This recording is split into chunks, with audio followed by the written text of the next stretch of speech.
하나님을 하나님으로 인정하는 삶이라는 제목으로 하나님의 말씀을 나누도록 하겠습니다. 어릴 적부터 교회를 열심히 다니던 아이들이 중학교, 고등학교, 대학교를 거치면서 정말 하나님은 살아계시는가? 하나님은 정말 존재하는가?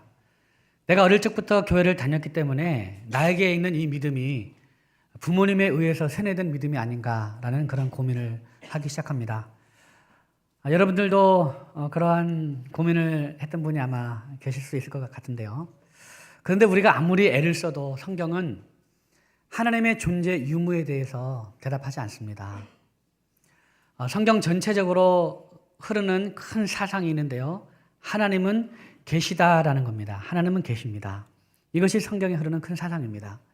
그래서 우리가 성경을 딱 펼쳐서 성경을 처음에 펼치면은 어떤 말씀이 나옵니까? 창세기 1장 1절에 나오지 않습니까? 태초에 하나님이 천지를 창조하시니라. 하나님이 계시냐 안 계시냐를 변증하는 것이 아니고 하나님은 계시다라는 그런 전제가 있습니다. 자, 그러면 하나님은 계시지 않다라고 하는 이 무신론은 대체 우리가 어떻게 이해를 해야 되겠습니까? 엄밀히 말하면 그것은요, 무신론이 아니라 신부인론입니다. 신을 부인하는 겁니다. 하나님의 존재 유무를 따지는 것이 아니라 나는 하나님이 싫다라는 거예요. 그래서 하나님에 대해서 노라고 하는 겁니다. 여러분 혹시 아버지하고 싸워보셨습니까? 다퉈보셨습니까? 아니면 아들하고 싸워보셨나요? 싸우면서 당신 내 아버지 아니야. 넌 내 아들이 아니야. 난 너 같은 자식 둔 적 없어. 이렇게 해본 적 있으시나 모르겠네요. 이것은 아버지와 아들의 존재 유무가 아니라 아버지를 부정하는 태도이고 아들을 부정하는 겁니다. 무신론이 그런 거와 같습니다. 그래서 시편 14편 1절은 이렇게 말합니다. 어리석은 자는 그의 마음에 이르기를 하나님이 없다 하는도다. 그들은 부패하고 소행이 그 행실이 가증하니 선을 행하는 자가 없도다. 왜 무신론자들이 있는가? 그들은 부패하기 때문에 그의 마음에 이르기를 하나님이 없다라고 하는 거예요. 그런데 하나님은 그들에 대해서 핑계하지 못할 것이다 라고 말씀을 합니다. 오늘 본문 말씀 로마서 1장 20절 말씀을 보면은요, 창세로부터 그의 보이지 아니하는 것들 곧 그의 영원하신 능력과 신성이 그가 만드신 만물에 분명히 보여 알려졌나니 그러므로 그들이 핑계하지 못할지니라 말씀하고 있습니다. 하나님께서는 당신을 알만한 것들을 그들에게 다 보여주셨어요. 창세로부터 그가 만드신 만물을 보면 그의 영원하신 능력과 신성을 다 알게 되었다는 겁니다. 눈을 뜨기만 해도 하나님이 존재한다는 사실을 알 수 있다는 거예요. 하나님이 창조하신 자연을 보고 하나님이 창조하신 우주를 보고 하나님이 창조하신 우리 인체를 자세히 살펴보기만 해도 하나님이 존재한다는 사실은 물론이고 그 안에 하나님의 영원하신 능력과 신성을 다 알 수 있다라는 겁니다. 그런데 왜 하나님이 없다라고 할까요? 그들이 어리석어서 그렇다. 그들은 부패하고 그 행실이 가증해서 그렇다라는 겁니다. 그러므로 그들은 핑계하지 못할지니라. 김홍전 목사님이 쓰신 하나님에 대한 묵상이라는 책을 보면 무신론자를 크게 둘로 나누고 있습니다. 이론적 무신론자와 실천적 무신론자 이렇게 둘로 나눕니다. 이론적 무신론자는 말 그대로 이론적으로 하나님이 없다라고 주장하는 사람들입니다. 아까도 말씀을 드렸지만 하나님이 안 계시다라고 하는 것은 하나님이 계시지 않기 때문에 하나님은 안 계시다라고 말하는 것이 아니라 하나님을 부인하는 태도라고 말씀을 드렸습니다. 이유야 어쨌든 간에 이렇게 이론적으로 하나님이 계시지 않다라고 하는 사람들을 가리켜서 우리는 이론적 무신론자라고 이렇게 부를 수 있습니다. 그런데 교회 안에서는 사실 이렇게 이론적으로 하나님이 계시지 않다라고 하는 그런 이론적 무신론자들은 사실 교회 안에서는 크게 문제가 되지 않습니다. 왜냐하면 그분들은 교회에 나오지 않잖아요. 그러니까 사실은 문제가 될 것 없어요. 근데 교회 안에서 문제가 되는 분들은 누구냐? 실천적 무신론자입니다. 실천적 무신론자. 이 사람들은 하나님이 계시다고 말을 합니다. 하나님은 살아계시다고 말을 하고요. 하나님은 한 분이시다라고 말을 합니다. 그러나 그 하나님을 자기 생활 가운데서 인정하지 않는 사람들입니다. 말로는 수백 번 하나님의 존재를 인정하지만 실제 삶에서는 하나님을 하나님으로 인정하지 않아요. 예수 그리스도를 믿는다고 하지만 참으로 하나님을 두려워하지 않습니다. 바로 이런 사람이 실천적 무신론자입니다. 오늘 성경 말씀 보면 하나님을 알되 하나님으로 영화롭게도 아니하며 감사하지도 않는 사람, 바로 그런 사람들입니다.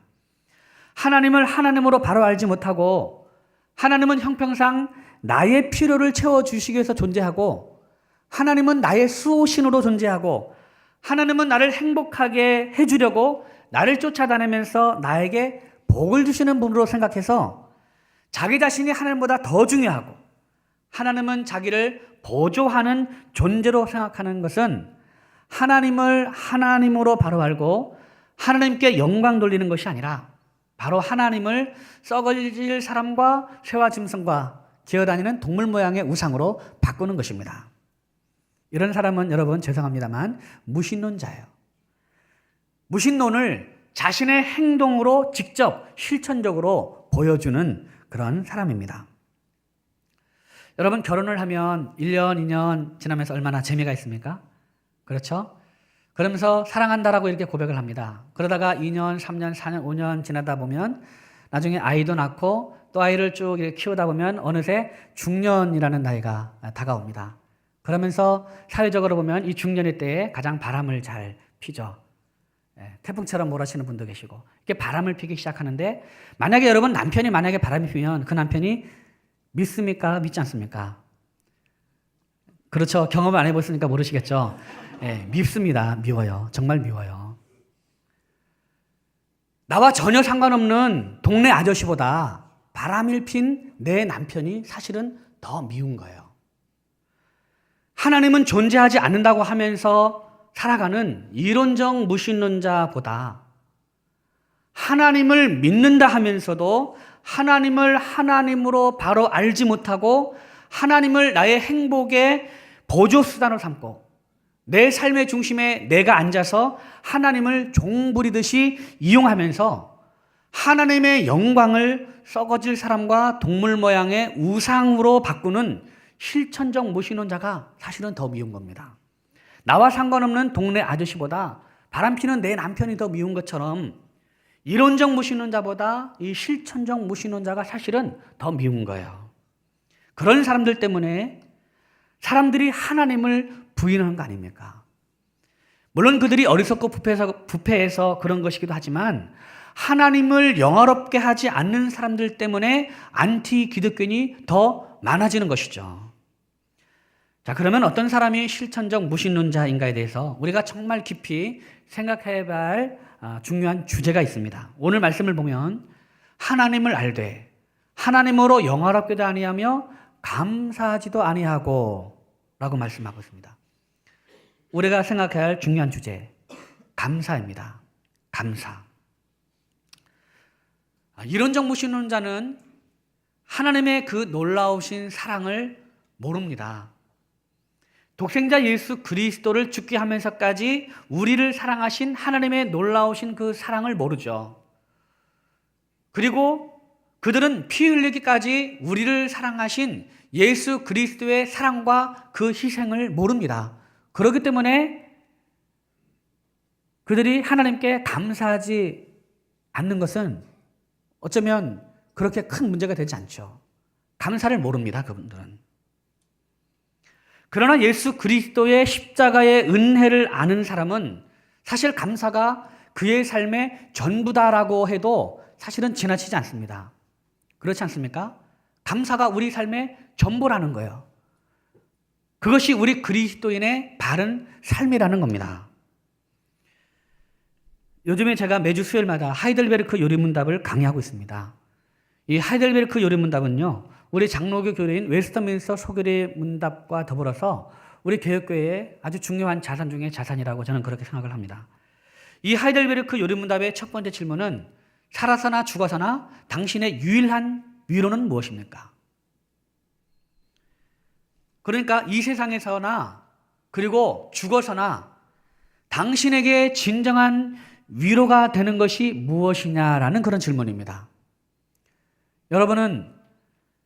여러분에게 무엇이 여러분에게 진정한 위로가 되겠습니까? 가난한 사람은 돈이 많았으면 위로가 되겠다고 합니다. 그리고 내가 명예를 좀 가져봤으면 좋겠다. 권력을 가졌으면 나에게 참 위로가 되겠다라고 생각하기도 합니다.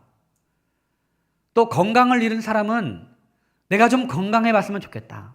내가 갖고 있는 질병이 치료되면 정말 나에게 큰 위로가 되겠다라고 얘기를 합니다. 그리고 어떤 분들은 내가 한번 결혼 좀 해봤으면 좋겠다. 내가 멋진 남편을 두고 내가 예쁜 아내와 함께 내가 결혼해서 한 가정을 이루고 아이도 낳고 한번 살아봤으면 좋겠다. 그러면 나에게 진정한 위로가 되겠다라고 말을 합니다. 또 어떤 분들은 나 손자 한번 좀 봤으면 좋겠다. 손자 한번 봤으면 나에게 진정한 위로가 되겠다라고 말을 하죠.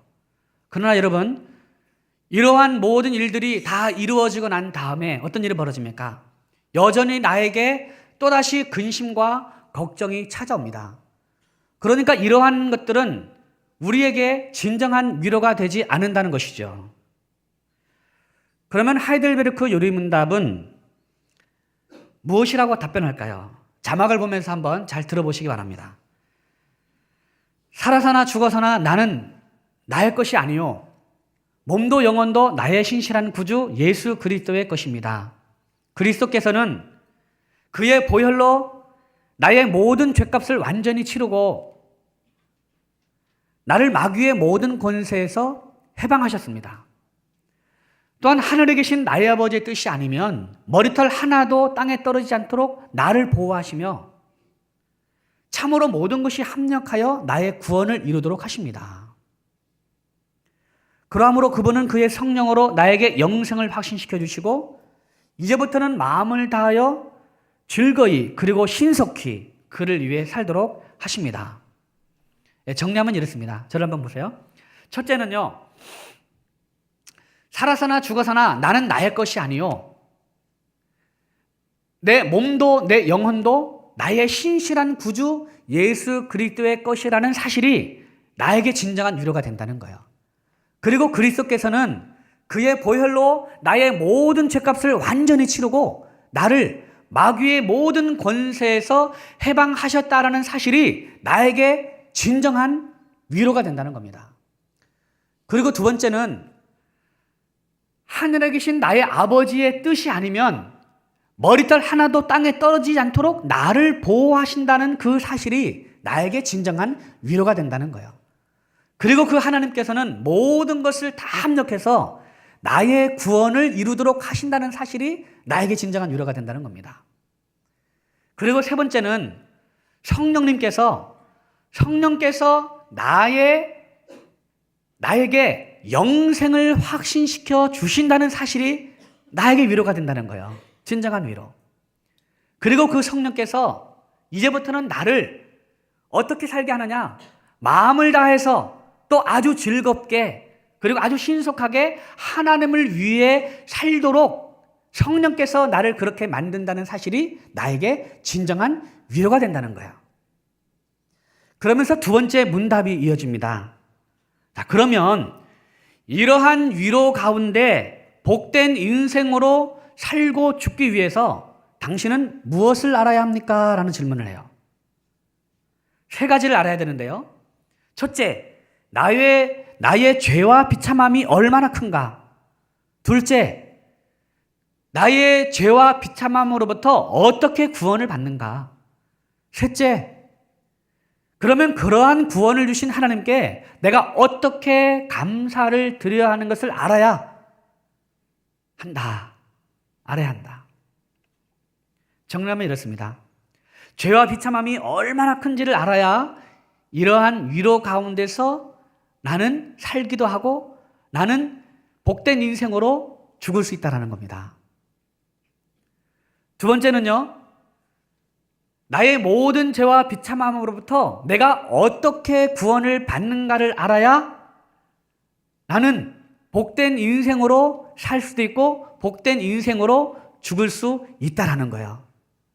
그리고 셋째는 그러면 그러한 구원을 주신 하나님께 내가 어떻게 감사를 드려야 하는지를 알아야 내가 성부, 성자, 성령 하나님께서 주시는 진정한 위로 가운데 복된 인생으로 살면서 또한 죽을 수 있다라는 겁니다. 이 세 번째가 이 감사에 대한 굉장히 중요한 포인트라고 저는 그렇게 생각을 합니다.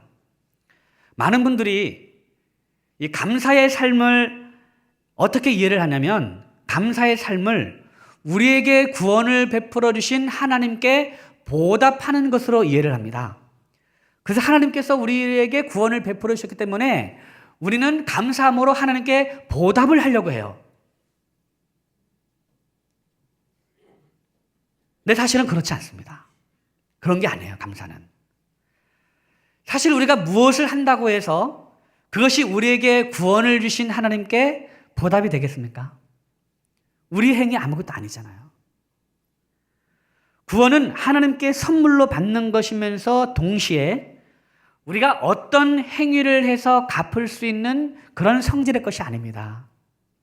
우리가 말하는 천국 영생, 이 구원은요, 어마어마하기 때문에 우리의 어떤 행위로도 그리고 우리의 그 어떤 감사라도 그것에 대해서 다 갚을 수가 없는 거예요. 보답할 수가 없는 거예요. 그래서 이 감사는 구원받은 사람은 감사의 삶을 살아야 한다라는 그리스도인의 의무와 책임을 말하는 것이 아닙니다. 자, 그러면 이 감사가 우리의 책임과 우리의 의무가 아니라면 왜 하나님은 그렇게 우리에게 감사를 강조하겠습니까? 여러분, 이 감사에는 굉장히 놀라운 비밀이 있습니다. 이 감사의 삶을 사는 것이야말로 우리가 이 세상을 살아가는데 아주 훌륭한 위로가 된다는 거예요. 여러분, 감사의 삶을 한번 살아보셨습니까? 다 감사의 삶을 다 사셨을 거예요. 여러분이 만약에 부모님에게 감사를 하면 누가 더 좋습니까? 부모님이 더 좋습니까? 아니면 여러분이 좋습니까? 내가 좋습니까? 물론 부모님이 좋죠.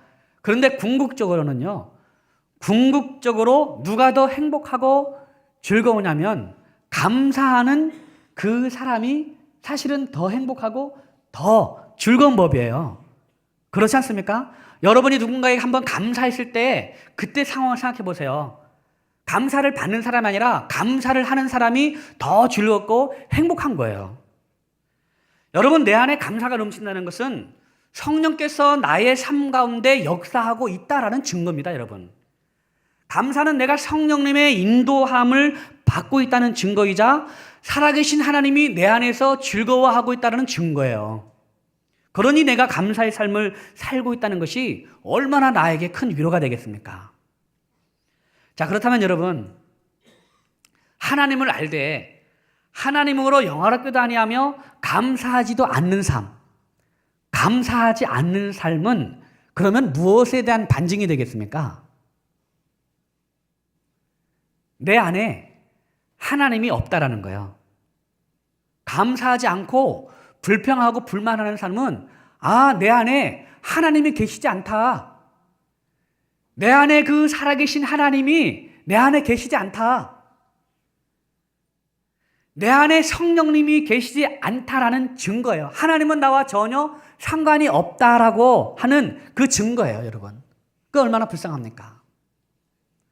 여러분, 이 세상에서 제일 불쌍한 사람이 누굽니까? 지난 부활주일에 우리는 기쁨 나눈 주일을 맞아서 우리의 소중한 분들을 우리가 초청했지 않습니까? 우리가 왜 그분들을 초청했습니까? 사실은 죄와 비참함 가운데서 허덕이면서도 자신의 죄와 비참함을 모르고 그리고 그 죄에서 어떻게 구원받는지도 모르고 있는 그분들을 초청해서 그분들에게 천국 영생의 선물, 이 구원의 선물을 받을 수 있는 그런 방법을 소개하기 위해서 우리가 그분들을 초청한 거 아니겠어요? 그런데도 그를 구원해 주시는 하나님의 손길을 외면하는 분들이 사실은 너무 안타깝고 너무 불쌍한 거죠. 그런데 여러분, 그분들보다 더 불쌍한 사람이 누구겠습니까? 하나님을 알되 하나님을 영화롭게도 아니하고 하나님께 감사하지 않는 사람이 불쌍한 거예요. 왜냐하면 이미 그 자신의 행동으로 내 안에 하나님이 계시지 않다라는 사실을 자신의 행동으로 증거하고 있기 때문에 그런 거예요.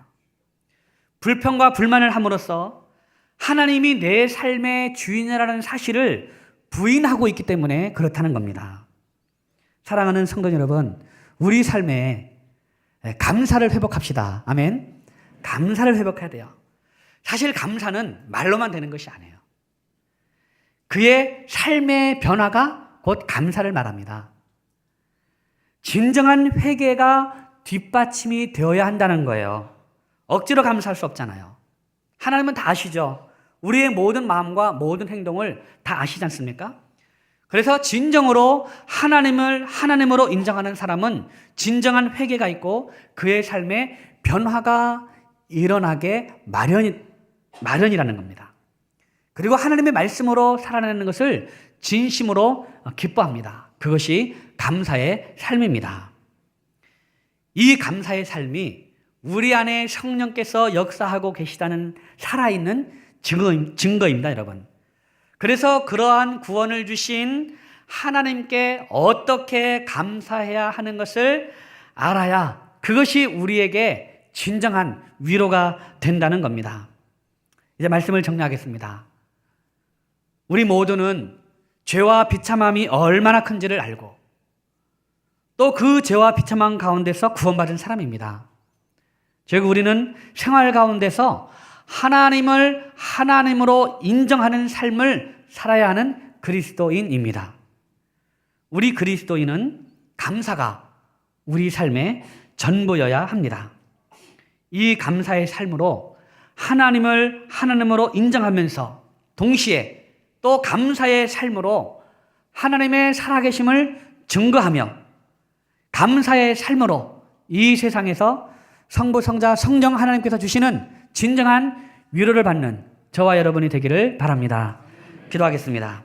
하나님 아버지, 이제부터 감사의 삶으로 하나님을 하나님으로 인정하며 감사의 삶으로 살아계신 하나님을 증언하는 삶을 살게 하여 주옵소서. 예수님의 이름으로 기도하옵나이다. 아멘.